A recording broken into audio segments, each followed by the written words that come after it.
Ya kita kembali lagi obrolan saya sama Kang Sobari. Kang Sobari topinya baru. Topinya baru. Padahal enggak panas ya. Nggak panas. Aku kalau lihat orang pakai topi itu kayak belantik sapi itu loh. Bukan pakai nyekek. Topinya baru. Kang, ini banyak peristiwa besar.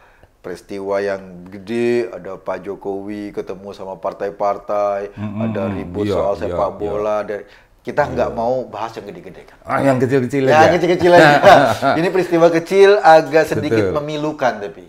Miris, memilukan, dan membuat kita nontonnya, aduh kok begini ya. Jadi ada nih di televisi saya lihat, itu ada dukun. Bukan dukun ya, dia katanya punya kemampuan bisa menggandakan uang. Uang jenengan kalau punya uang. Jangan, punya aku cukup. Nggak perlu digandakan. Tidak usah digandakan. Nggak usah. Ada orang gitu, digandakan uangnya, nanti suruh pulang, uangnya ditinggal, pulang nanti bisa digandakan, katanya gitu. Tapi ternyata nggak berganda-ganda ini. Uangnya makin lama makin habis. Jadi dia iklanin lewat Facebook, Kang. Lewat Facebook diiklankan, namanya Pak Slamet Tohari. Kasihan, nama dia, namanya Slamet Tohari. Terus dia ngiklankan bahwa dia bisa menggandakan uang dan banyak orang yang datang. Terpesona. Iya, nah, salah satunya klien dari Sukabumi. Dia datang bawa uang 70 juta. Mau gandakan uang ke Pak Slamet ini, dukun Slamet ini. Uangnya ditinggal, Pak yang kliennya suruh pulang. Tapi lama-lama uangnya nggak tambah-tambah. Nggak bisa dikembalikan, nggak tambah-tambah. Gitu, ditagih-tagih, uangnya hilang, habis. Akhirnya ketika nagih terus, katanya, oke, kalau gitu silakan Anda duduk di sini, ini ada air, silakan diminum karena ini bagian dari ritual. Setelah Anda minum air itu, uang melimpah-limpah. Uangnya melimpah-limpah, yang 70 juta itu jadi 5 miliar. Datang itu kayak mesin cetak. Gampang sekali ya. Diminum airnya, Kang. Mati. Habis minum air mati. Karena airnya itu ada racun ikan. Iya. Dan ditangkap sama polisi akhirnya nih karena ketahuan. Ternyata di kebunnya dia itu ditemukan ada 10 tulang belulang. Di makam ya? Sudah di makam lama. Jangan-jangan korban juga. Itu sedih sih dengar cerita ini. Tapi ya sebagai orang yang sering mengamati fenomena masyarakat nih, Kang. Apa sih, Kang? Kok kita ini selalu kayak gini-gini terus nih? Banyak banget berita-berita yang begini terus nih. Ini nggak akan hilang. Oh, kira-kira itu nggak akan hilang. Oke. Karena generasi yang sekarang mengalami nanti pergi. Iya. Nggak lagi dalam dunia ini. Nanti muncul generasi baru. Generasi baru yang akan terpesona. Ya siapa ndak terpesona? Kalau saya malah curiga itu, kalau kita punya uang cuma 5 juta terus bisa menjadi 20 juta gitu dengan 20 cepat, juta gitu. Atau 200 juta gitu kan. Curiga, seharusnya curiga. Seharusnya orang-orang itu tidak gampang untuk sikap kritis. Sikap kritis. Iya. Sikap ya sebutan lain barangkali waras ya. Secara logik. Tapi ini karena manusia yang barangkali hidup lama, dambaannya itu kaya, barangkali di situ ya, Bung ya. Iya. Dambaannya itu kaya ya bagus, saya senang saja mendambakan kaya, tetapi harus kaya yang bagaimana? Tidak menempuh segala cara lah. Kaya itu hanya beberapa cara itu. Kerja keras. Hanya dengan satu model kerja keras. Itu menjadi kaya yang terhormat. sangat terhormat, kerja keras dan berhati-hati menggunakan uang. Jadi jangan royal, tanpa melupakan bahwa kewajiban berbaik hati kepada sesama, menolong, itu bukan royal. Itu bukan royal ya? Bukan royal. Barangkali dari situ artinya longgar, orang pada mendoakan, ayo bisa tambah meningkat kekayaannya. Nah ini jalan pintas.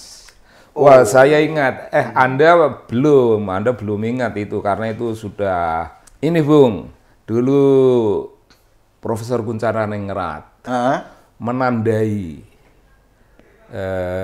cara warga masyarakat kita berpikir. Cara warga masyarakat kita berpikir. Ada model berpikir kolektif. Ya kira-kira macam gitu. Cara tentang berpikir kolektif, model berpikir kolektif. Nah, yang sifatnya kolektif itu kita tidak menyukai proses. Yang sifatnya kolektif kita nggak menyukai proses. Bukan, artinya model berpikir kita, model berpikir kolektif di masyarakat kita ini pada umumnya itu tidak menyukai proses. Oh, maunya langsung result, hasil gitu. Itu namanya menerabas. Mentalitas menerabas. Ya menerabas keharusan, menerabas normalitas, menerabas etika, menerabas kepantasan dan sejenisnya kan ini. Kan tidak memakai proses itu. Duit sekian nak beranak pinak. Kalau kita orang dagang, duit sekian ini kita kalkulasi dengan bagus, kita rencanakan dalam 1 tahun kita baru akan mendapat sekian. Tapi kalau ingin membeli mobil nanti kita mesti prihatin selama 7 tahun, misalnya kayak gitu. Lah itu model kewarasan, model kewarasan, waras dalam cara-cara masyarakat kita berpikir. Nerabas, mentalitas nerabas itu pernah menjadi begitu populer di masyarakat kita dan kita berbicara. Cara berpikir kebudayaan seorang antropolog, Profesor Kuncharaningrat. Bukunya diterbitkan di Gramedia. Mentalitas dan pembangunan macam gitu ya. Mentalitas dan pembangunan. Tapi itu khas Indonesia atau beliau hanya berbicara tentang kita ya. Dan saya kira itu tidak banyak bangsa lain yang semodel kita, tapi mungkin orang Malaysia ada sedikit kesamaan. Mungkin orang Brunei atau Filipina barangkali ada, kita tidak tahu, kita hanya kayak gitu. Tapi kalau orang Barat jelas tidak. Orang kan mereka rasional. Itu kan dasarnya rasionalitas. Rasional. Tapi gini Kang, di Amerika itu pernah ada korban namanya skema Ponzi. Skema Ponzi itu mereka nabung seolah-olah nanti di ujung mereka akan dapat sesuatu. Itu banyak korbannya. Dan orangnya ditangkap sih karena dia nipu dengan pola-pola yang sedikit lebih rasional ketimbang dukun menggandakan ini. Jadi kayak ada pola rekayasa keuangan gitu. Kang Sobari ngasih uang ke saya, ini ngasih uang, nanti dikumpul-kumpulin satu buat Kang Sobari, kayak arisan tapi terus-terusan bergerak. Nah, itu korbannya banyak di Amerika. Itu sama juga kan sebetulnya polanya, irasionalitas juga, cuma lebih canggih aja. Ya, mungkin itu irrasionalitas atau suprarasional. Mereka sudah pada batasan segala sesuatu harus sangat rasional. Bagaimana ini menjadi rasional? Sangat rasional karena kita mempunyai uang begini, maka diperanak binakkan melalui proses ini. Prosesnya dipahami dengan bagus. Kalau ini kan nggak ada proses pemahaman, nggak ada. Proses kayak pokoknya kamu percaya ini nanti duit beranak pakai ritual gitu loh. Lah iya. Ini kelasnya kelas babi ngepet itu loh ya. Sejenis.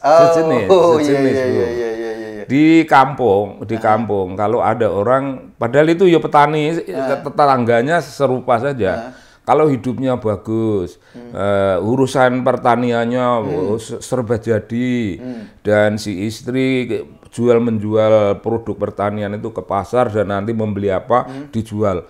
itu dianggap miara tuyul. Oh. Wow, curiga itu. Dianggap nomor itu. Orang yang kaya itu miara tuyul. Oh, padahal itu kan kesadaran. belum tentu miara tuyul, barangkali dia babi ngepet. Ya sejenis itu barang sejenis. Iya, jadi cara kita berpikir memang tidak melalui suatu proses. Kita menduga Borobudur itu disabda dalam satu malam. Oh, kayak kita menduga jadilah maka jadilah. Iya, macam gitu kan. Gitu ya? Padahal itu melalui suatu proses. Ada yang agak getir melihatnya itu monumen penindasan. Borobudur itu. Karena begitu banyak manusia yang digerakkan. Entah dari desa-desa mana dan lama digerakkan, itu suatu proses yang panjang. Itu kayak bukunya Berger tuh, piramida korban manusia. Iya, gitu kan? Tapi itu logiknya agak berbeda. Itu mirip lah, itu dongengnya Bandung Bondowoso. Ingin memperistri Rara Jonggrang, ya kan? Dia bilang bikinkan aku patung 1000 banyaknya sebelum matahari terbit. Wah, dia bisa. Tapi Rara Jonggrang lebih rasional. Sebelum ayam berkokok, matahari terbit ya. Dia kali supaya ayam berkokok, dia gedung ini, lesung ini, dan ayam ya memang berkokok. Nah, Bung, saya tidak percaya bahwa itu proses supranatural. Ini proses wajar menurut saya. Yang mana tuh? Rara Jonggrang sendiri wajar. Wajar karena membangunkan alam. Ayam-ayam berkokok, batil lah itu cita-cita. Nah, menurut saya itu tidak seluruhnya itu irasionalitas. Tidak seluruhnya itu proses yang diandalkan pada supranatural supaya supranatural kerja untuk kita. Jonggrang menurut saya suprarasional, betul-betul rasional.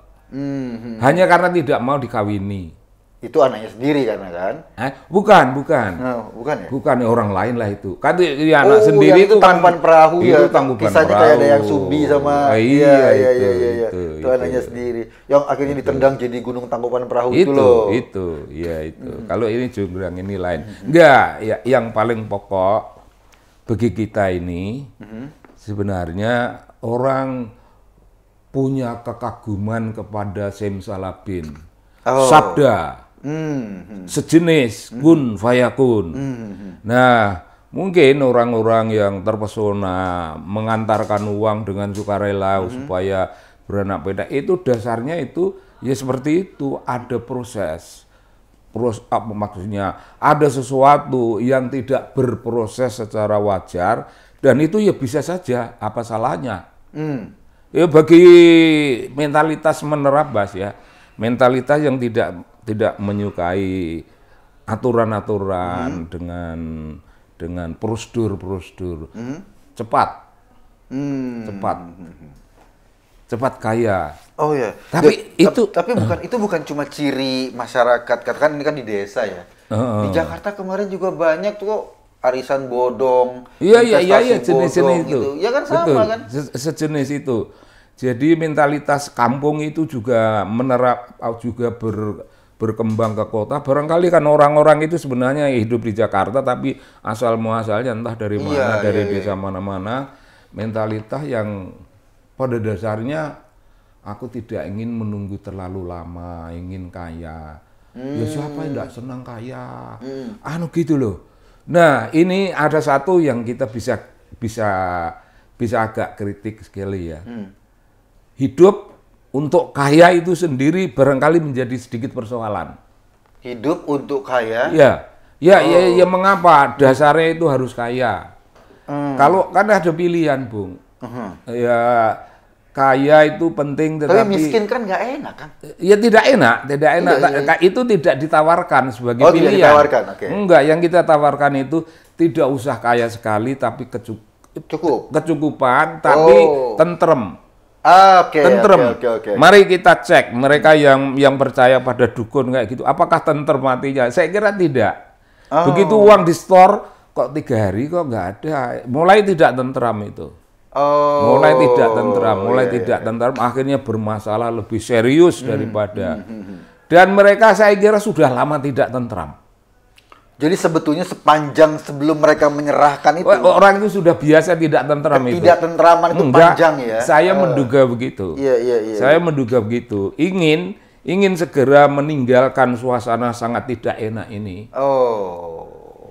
Bukan melalui suatu proses bisnis, kerja keras, hemat, penuh keprihatinan. Untuk bisa menjadi punya duit itu orang harus prihatin. Ya prihatinnya tidak melalui laku topo broto atau pati geni 40 hari 40 malam. Saya tidak ngomong itu. Prihatin itu taruhlah duit dari pagi saya tidak akan makan. Kita ada di pasar mau bisnisnya apa saja. Tidak akan makan pagi sebelum pagi itu bisa menghasilkan sejumlah uang dalam target tertentu kan. Nanti makan siang itu barangkali jam 11. Makan pagi. Tadi kan belum. Makan pagi jam 11 barangkali. Karena apa? Karena jam 11 itu baru mendapatkan target uang yang sudah ditargetkan. Sebelum dapat uang enggak mau. Kan keren itu, Bu. Itu prihatin betul itu. Prihatin dalam corak yang bukan spiritual. Itu prihatin lahiriah. Prihatin duniawi. Tidak ada hubungan-hubungan dengan kekuatan supranatural. Di masyarakat kita itu menerabasnya itu berbasiskan percaya pada kekuatan supranatural yang yang tidak selalu memenuhi. Apalagi supranatural itu dipegang oleh seseorang yang culas. Seseorang ya rusak lah. Rusak, Bung. Rusak. Itu sama kayak anak muda sekarang. Anak muda sekarang tuh dikit-dikit gitu. Trading. Trading itu maksudnya kayak main saham gitu. Dikit-dikit main slot. Slot itu ya kayak judi-judi online atau apa gitu atau. Nah, ini mereka jadi tren, Kang. Dan banyak tipu, tapi nggak kapok-kapok. Iya, tertipu-tipu. Ada oleh macam-macam. Iya. Tempo hari ada robot trading, ada apa kan itu penipuan semua. Ada apa? 212 apa itu? 212 Maret. Oh iya. Kenapa nggak April ya? Kenapa Maret? 212 April gitu. Mungkin nggak nipu kalau April. Lah ya itulah. Itu Bung, itu kalau itu menipu. Kalau itu menipu, itu well planned dengan sesuatu perhitungan aneka macam. Jadi sini kumpulkan uang dari umat seolah-olah mereka menjual kepemimpinan. Bahwa umat yang banyak ini pastilah percaya kalau kita ini pakai surban. Assalamualaikum ya, insya Allah ini duit umat, ini akan amanah jaya, umat, ekonomi Islam. Percaya pada cangkem. Ngeces ya, cangkem ngeces ya karu-karuan. Jualan akhirat. Kan supranatural juga itu, Bu. Sama jualan aja, surga. Ya sama modelnya, cuman beda wilayah spiritual. Itu spiritual namanya spiritual yang agak duniawi. Kalau ini spiritual yang ukhrawi, ini agama. Iya. Jadi memang ya, kalau nipu satu orang, saya nipu satu orang. Itu beresiko dikejar-kejar. Misalnya saya nipu orang 100 juta, 100 miliar atau 10 miliar, saya dikejar-kejar sama dia. Iya. Kalau saya nipu semua orang, banyak orang nih, orang percaya semua. 5.000 orang, kan mereka merasa korbannya cuma 100.000, 200.000, 300.000. Di bank pun begitu, Bung. Total yang saya dapat, Bang, gitu. Di bank pun begitu. Kalau Anda minjam 100 juta atau 50 juta, Anda yang bermasalah. Dikejar-kejar. Oh, bukan dikejar, belum tentu bisa. Tapi kalau Anda lobby, tenis dulu atau golf, atau apalah, dan Anda ngomongnya ini, bos, ini direktur bank, bos aku butuh. Oh berapa? Ya kalau saya jangan ditanya berapa lah, Bung, itu kan enggak enak. Kalau berapa itu kan enggak enak. Itu gimana? Unlimited. Unlimited. Iya bisa kan, unlimited. Proyek gitu. Kalau kita minjam banyak, bank yang bermasalah. Kalau kita minjam sedikit, ya kitanya bermasalah. Jadi minjam banyak. Oh gitu. Swak bank itu hampir dipinjam semua. You ingat kisahnya Monte Cristo? Iya. Monte Cristo itu kan orang yang sedang membalas dendam kepada begitu banyak orang. Ada orang yang namanya barangkali Danglars, dia bangkir. Dan Monte Cristo datang dengan pakaian yang sangat sederhana tapi gagah perkasa, ahli. Aku mau butuh duit gitu. Oh berapa juta? Kok juta gitu? Ya unlimited lah, kita unlimited. Iya. Dan banknya dibikin bangkrut. Tapi itu strategi balas dendam. Karena si Danglars ini penjahat lah. Oh banyak penjahat yang akan dihancurkan oleh Monte Cristo itu. Monte Cristo. Monte Cristo membuat celaka. Dan dia merasa, aku yang merasa untuk beberapa saat telah bersikap seperti Tuhan. Gitu. Dia mengetahui. Tapi kalau ingin membangkrutkan bank, karena dia memang sengaja ingin itu unlimited. Dulu kan ketika kasus 98 tuh kan BLBI itu kan banyak bank bangkrut gara-gara itu kan. Bangkrut. Diambil-ambilin uangnya sama pemilik dan lain-lainnya itu kan. Nah, kembali ini Kang. Itu fenomena orang mau cepet kaya dengan cara yang irasional. Yang tidak mengikuti prosedurnya, tidak mengikuti prosesnya. Baik cara babi ngepet, cara tadi itu penggandaan, cara lewat investasi bodong. Itu perilaku menyimpang. Ya. Kalau orang sosiologi namanya itu perilaku menyimpang. Menyimpang dari normalitas. Itu tapi banyak loh Kang. Abnormal. Iya, jadi menyimpang banyak itu ya bisa. Semua tidak waras itu bisa. Semua tidak waras bisa ya? Selama berhubungan dengan uang, saya kira orang gampang tidak waras. Gampang bung. Iya. Gampang bung. Apalagi dipicu oleh orang sejenis Rafael, gitu ya, tak? Iya. Dipicu oleh sejenis itu. Iya. Para perampok di birokrasinya sendiri. Iya. Tukang begal dalam birokrasinya sendiri. Ya? Wah, keren itu, Bu. Iya. Penagih pajak tapi juga mengajari orang tidak bayar pajak. Tapi yang bayarnya sini, gitu kan? Dia jadi konsultan itu. Dia punya konsultan. Dia jadi bagian dari negara. Bukan dia menjadi konsultan. Dia sendiri juga menjadi konsultan. Konsultan pajak. Oh hati-hati ya kalau bayar gini. Yuk ditagih berapa itu? 1 triliun. Gini aja yuk bayar 500. Nah terus 500? Ya tahu sama tahu lah ente. Jadi dia nggak harus bayar full gitu ya? Ya ngapain bayar full? Bayar kemari ngapain? Kamu bayar ke negara. Kan itu bagi dia itu nggak benar bayar ke negara. Dia sedang bersedih kan. Kemarin tuh dia tuh ada di Metro TV keluarganya ya. Rafaelnya ada di CNN, ada di Kompas TV bilang karena banyak hartanya disita sama KPK, dia udah jadi tersangka KPK sekarang. Oh bagus lah. Iya, dia lagi sedih karena uangnya atau rekeningnya dibekukan oleh KPK sampai istrinya nggak bisa bayar tagihan. Iya nggak apa-apa. Memang harus bisa. Oh iya.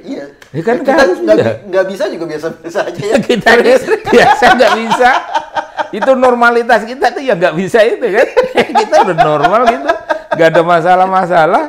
Jadi kenapa orang pada begitu? Aku ingat loh itu tokoh Ijmi dulu. Ada nggak yang terpesona pada ganda menggandakan duit? Iya. Ibu-ibu itu ya? Nggak usah disebut ya. Iya. Nanti dia marah. Aku nyebut aja dia udah marah ini kalau penonton ya kan. Tapi dia dipermalukan oleh pilihan sikapnya sendiri. Dulu ada siapa namanya? Ya, yang bisa menggandang-gandakan uang itu ya? Iya, itu. Terus dia percaya, dia pun begitu. Mula-mula suaminya yang ikut terganda-ganda itu suaminya. Gitu. Lah kalau dia juga ikut gitu. Ijmi loh, Bu. Tokoh Ijmi. Jadi Dimas Kanjeng gitu, Kang ya? Itu. Nama itu dia. Dia tuh pamerannya saking mau meyakinkan orang, itu uang sampai dikumpulin, Kang. Iya. Diperlihatkan uang cash itu. Iya. Itu luar biasa. Saya insya Allah ya, umpama saya pengen uang dan enggak saya lah. Enggak akan lakukan itu ya. Karena ini dasar ya. Saya kira dasar pilihan sikap kita itu yang agak menentukan. Pilihan sikap kita hanya uang yang kita peroleh dengan kerja. Itu yang enak dimakan. Yang lainnya kalau ada uang itu orang lain ngasih sebagai hadiah itu juga jelas. Itu enak. Tapi kalau melalui pengepetan dan yang di kampung melalui pengepetan, gue ngono kuwi duwe setan. Wah, satu rumah tangga ditunjuk punya setan. Wah, itu sakit itu. Terhina. Terhina. Apalagi memang dasarnya tidak. Terhina. Terhina, Bung. Kang, sebetulnya secara antropolog ada nggak sih bener kan orang yang melakukan itu dan kaya? Misalnya orang yang beneran pelihara babi ngepet, orang beneran pelihara tuyul, orang beneran ada lah. Dan kaya. Ada. Ya kaya itu. Iya, kaya dalam artian punya uang banyak lah gitu. Lebih dari orang kampung pada umumnya. Gitu. Kalau di kota saya enggak tahu. Di kota mungkin nggak sabar lah nunggu babi ngepet, mungkin 212 Mart itu. Mungkin 212 Mart itu kan langsung miliar itu. Kalau di kampung ya udahlah, receh sedikit enggak masalah, enggak masalah. Dari babi ngepet itu, wah, itu pokoknya itu suatu fenomena cara berpikir, model berpikir masyarakat. Tidak model berpikirnya satu orang. Ada babi ngepet, kita mintanya begini, kita begini. Tapi kan itu ada anunya, ada bayarannya. Ada maharnya. Ada maharnya, ya. Kalau minta babi ngepet gitu, maka nanti siapa akan menjadi korban. Korbannya itu mungkin sakit, mungkin apa. Tapi berhubung dia sudah gila toh, sudah mata duitan itu, maka ya enggak apa-apa sih ini dikorban. Wah, itu mengerikan itu. Ada korban anaknya, ada korban rumahnya terbakar setiap. Aneka macam. Tapi ada juga suatu penyimpangan dari apa yang lumrah. Penyimpangan itu ada orang yang tidak punya tidak punya ngepetan, tidak punya apa-apa, dituduh dan digebuki oleh orang kampung. Ya ada begitu. Sama dengan tukang santet. Dulu zaman Gus Dur dulu kan. Tukang santet. Dia bukan tukang santet, tapi dituduh tukang santet itu gebuki. Itu juga mentalitas menerabas, gampang menuduh secepat kilat dan jadi. Serupa ini serupa, meskipun satu urusannya duit, yang lain urusannya bukan duit. Tapi pada dasarnya itu kedua contoh itu adalah gambaran dari mentalitas menerabas itu. Lah, kalau ada orang misalnya ini kan outputnya itu uang atau kekayaan. Ada kalau outputnya pahala, mau cepat-cepat masuk surga itu sama nggak mentalitasnya? Sama, itu sama. Menipu masyarakat, memanfaatkan ketololan kaum mak, ketololan ya bukan hanya emak, itu umum lah. Itu lagi juga ada begitu ditentukan. Pokoknya kita insya Allah kita akan menemukan dan insya Allah Allah mengijabahi kita. Jangan kalian tuh miskin terus menerus. Islam itu tandanya miskin. Sekarang kita mulai pergerakan ini meningkatkan ekonomi umat. Ayo kumpulin uang. Kumpulin uang dulu ya. Uangnya kembali. Sini banyak. Itu juga nggak kembali. Itu juga nggak kembali. Atas nama itu. Nah, modus, ini soal modus, Bu. Modusnya apa? Modusnya macam-macam ya. Dukun.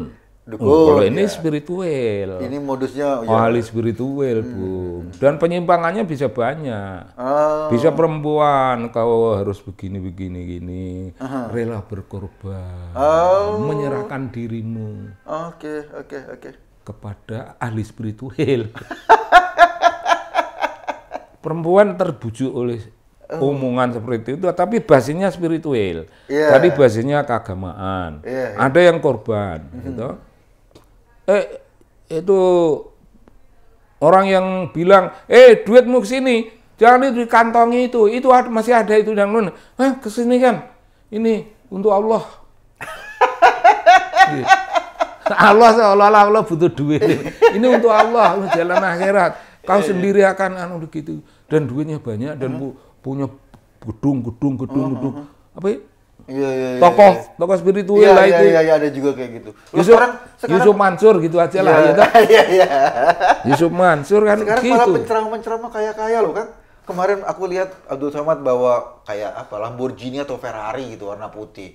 Terus ada siapa dulu Khalid Basalamah itu foto di dekat Ferrarinya warna merah. Gaya. Itu profesinya penceramah. Bagaimana ceramah bisa? Aku sering ceramah hidupku. Ceramah.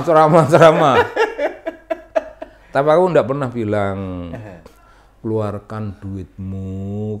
Kalau duit nggak beredar itu sama dengan darah.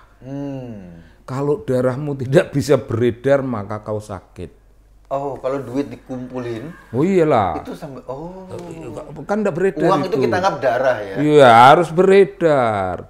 Itu punya fungsi sosial, saudara-saudara. Ada komunitas miskin yang tidak pernah punya apa-apa. Ayo manfaatkan tuh di jalan Allah. Sudah ngomongnya aja begini masih nipu coba. Ya kalau orang-orang itu duitmu sini nanti itu disuruh minum racun. Ya bedanya apa? Iya. Ini orang yang nggak tahu apa-apa. Iya, dia nggak pakai kasar. Dia nggak menggunakan nama Tuhan untuk nipu tuh. Tidak menjual. Tidak, dia menggunakan nama syaitan atau siapa. Malah lebih jelas itu. Lebih jelas. Ini menjual akhirat. Menjual akhirat. Berkah. Ridho Allah. Marilah kita jangan di situ, mari hijrah. Hijrah ya. Orang lain hijrah itu artis-artis, duitnya dilucuti, dia hijrah dari kemelaratan, dari kemelaratan jadi bermewah-mewah, berlamborghini, moge-moge, gitu.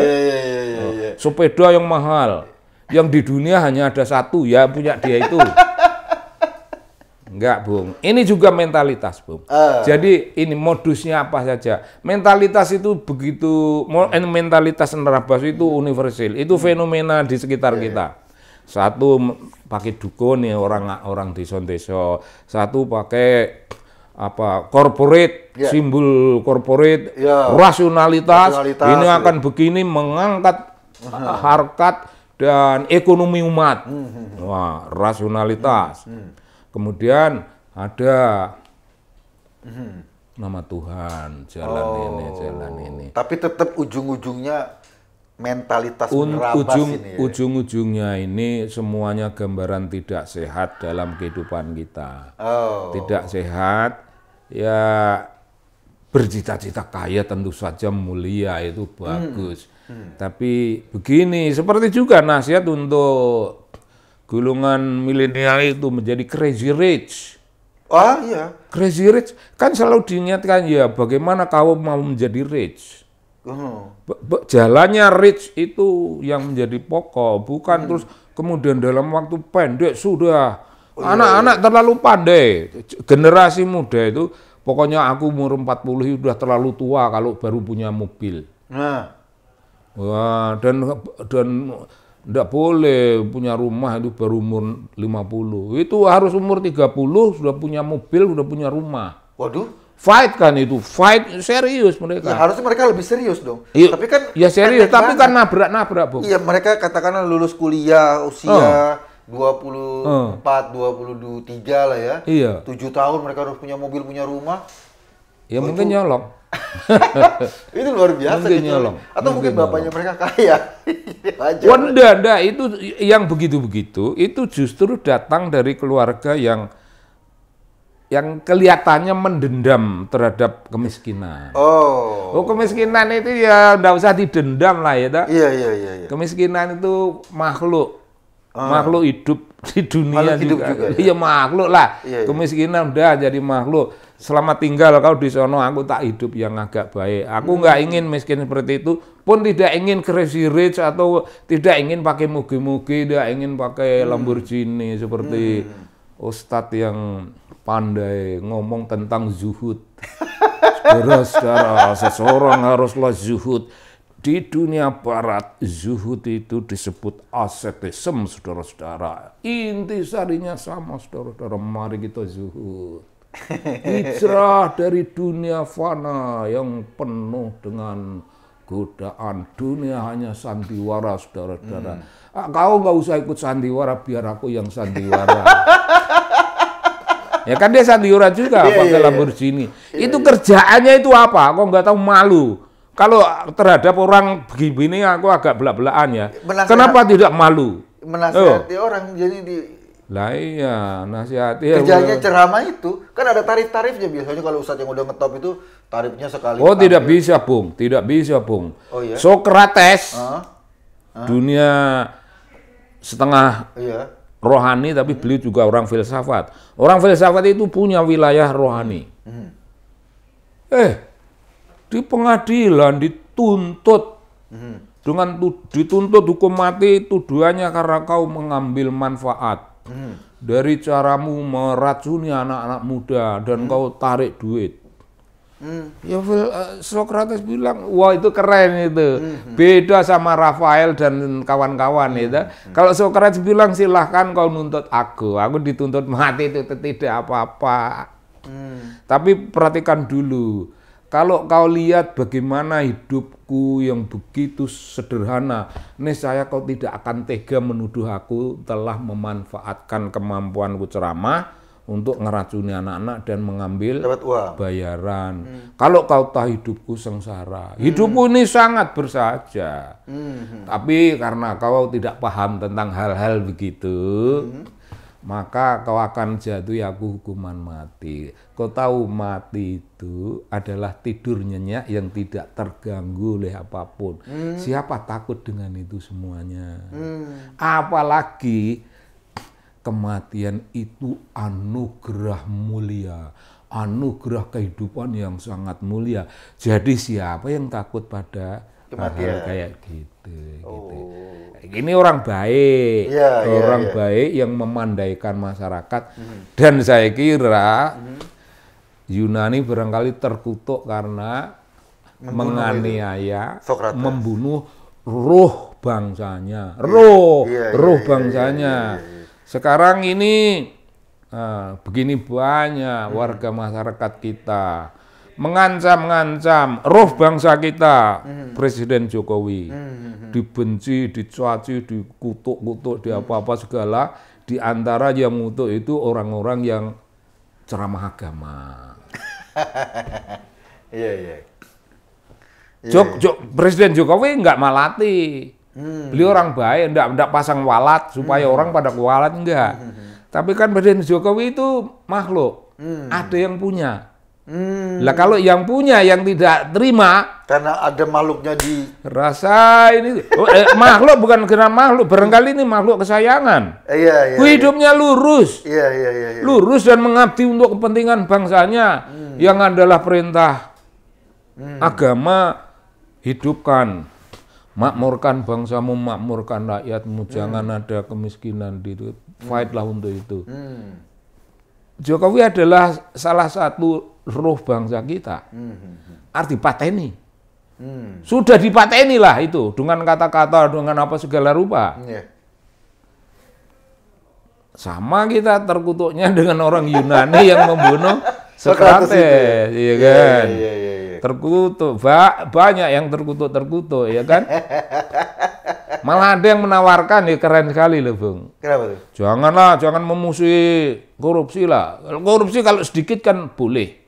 Korupsi kalau sedikit boleh? Nah, itu ajaran dan petuah Prabowo. Oh. Ajaran mulia dari Prabowo. Jangan musuhi korupsi. Jangan korupsi, sedikit kan boleh. Oh, mungkin.